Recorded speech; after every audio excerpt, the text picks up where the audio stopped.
Bismillahirrahmanirrahim. Assalamualaikum warahmatullahi wabarakatuh. Salam Om Swastiastu, Namo Buddhaya, salam kebajikan. Perkenalkan, saya Taufikul Hakim Ardi selaku fasilitator pada diskusi ini yang akan mengatur jalannya diskusi kita pada kali ini.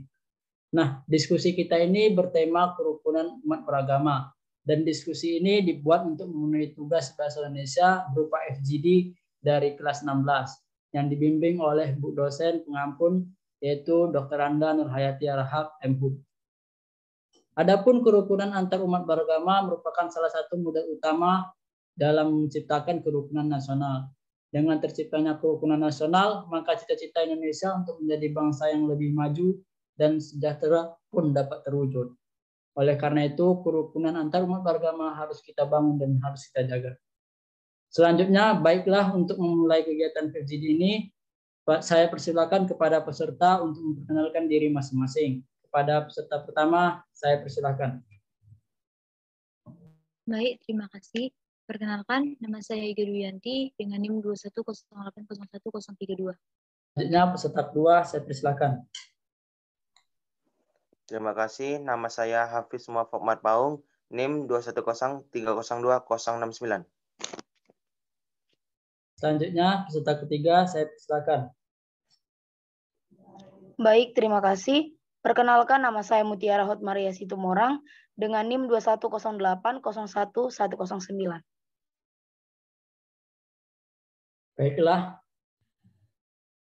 untuk memulai jalannya diskusi ini, saya akan mengajukan 4 pertanyaan. Pertanyaan pertama, langsung saja saya sampaikan.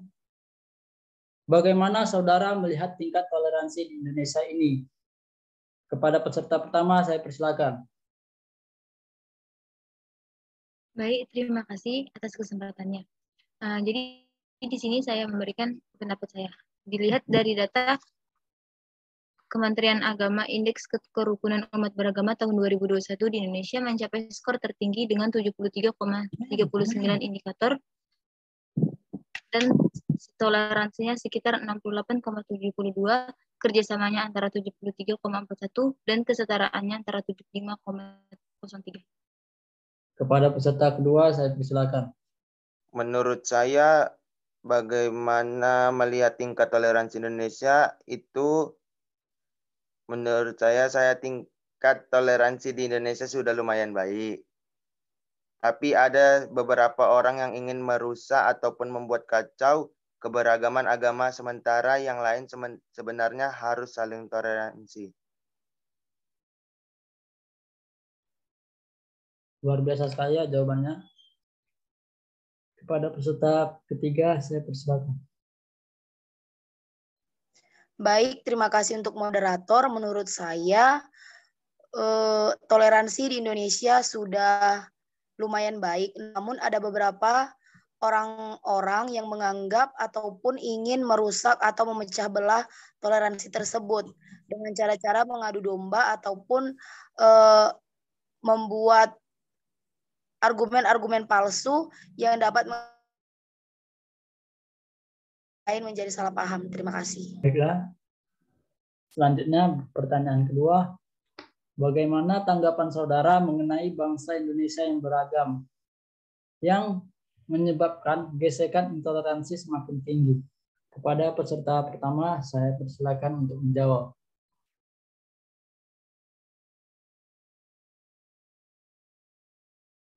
Baik, terima kasih atas kesempatannya. Jadi menurut saya, intoleran adalah tindakan yang tidak toleran atau tidak memiliki tenggang rasa. Intoleransi ini sering dihubungkan dengan kepercayaan atau praktik agama lain. Dalam beberapa sumber, fakta menyebutkan bahwa tidak intoleran beragama di Indonesia meningkat. Intoleransi ini sungguh merupakan buah dari kelalaian anak bangsa untuk menjaga nilai, menjaga panji, menjaga semangat Pancasila yang merupakan buah dari kesepakatan bersama. Terima kasih. Saya persilakan kepada peserta kedua untuk menjawab. Menurut saya, keberagaman agama yang ada di Indonesia seharusnya bisa menjadi kebanggaan untuk kita.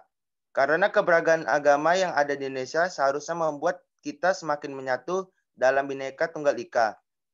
Oleh sebab itu, Sebaliknya kita jangan mau dipecah belah oleh orang lain dan tetap saling menghargai untuk bisa mewujudkan Indonesia menjadi lebih baik lagi.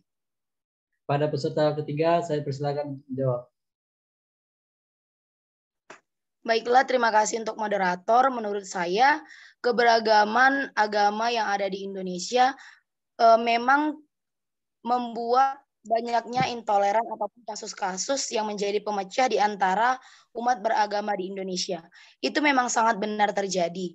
Namun alangkah lebih baiknya seperti yang sudah ada di dalam semboyan negara kita bahwa Bhinneka Tunggal Ika, keberagaman ini harusnya kebanggaan ataupun sebagai sebuah citra untuk kita bahwa sebenarnya keberagaman banyaknya agama itu bisa menjadi penyatu bahwa kita adalah sama-sama Indonesia. Terima kasih. Selanjutnya, bagaimana terorisme dapat terjadi di Indonesia ini? Pada peserta pertama, saya persilakan. Baik, terima kasih atas kesempatannya. Jadi menurut saya, penyebab timbulnya terorisme di kalangan masyarakat itu dapat dipengaruhi beberapa faktor. Salah satunya ada faktor ekonomi, harga diri, politik, sosial, dan ketersinggungan antara masyarakat. Terima kasih. Kepada peserta kedua, saya persilakan untuk menjawab.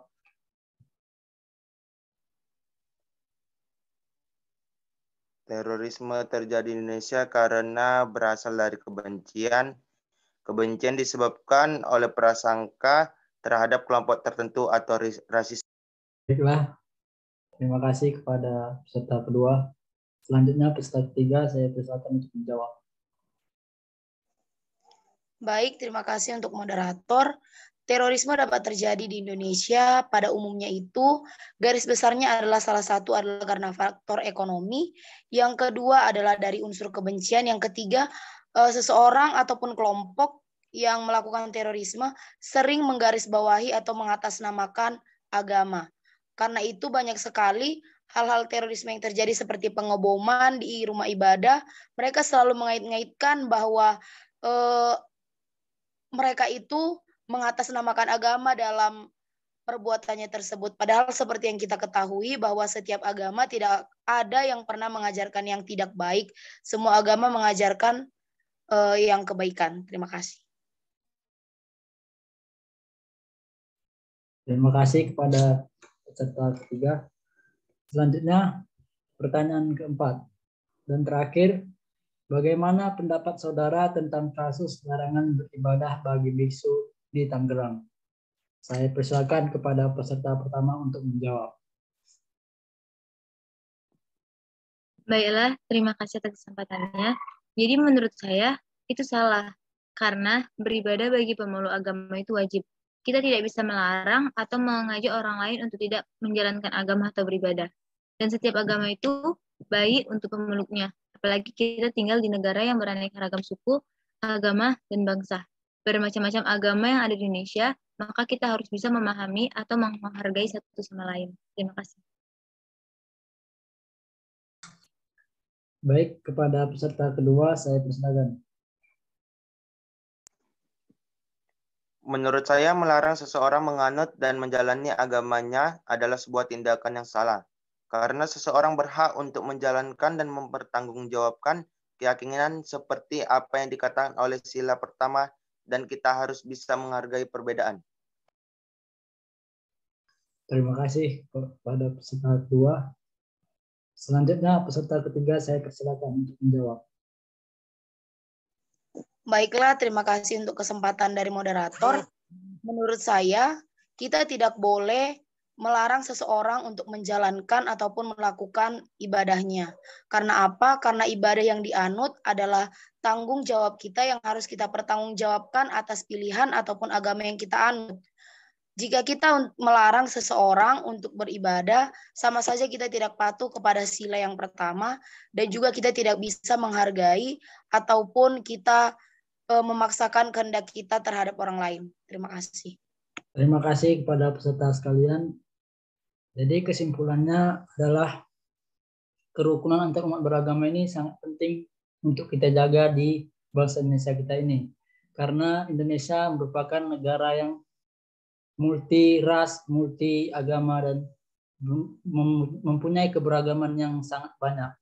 Oleh karena itu, maka Indonesia butuh yang namanya kerukunan beragama. Untuk mengakhiri fokus diskusi kita pada kali ini, saya ucapkan terima kasih kepada peserta sekalian atas waktu dan kesempatannya. Wabillahi taufiq wal hidayah. Wassalamualaikum warahmatullahi wabarakatuh.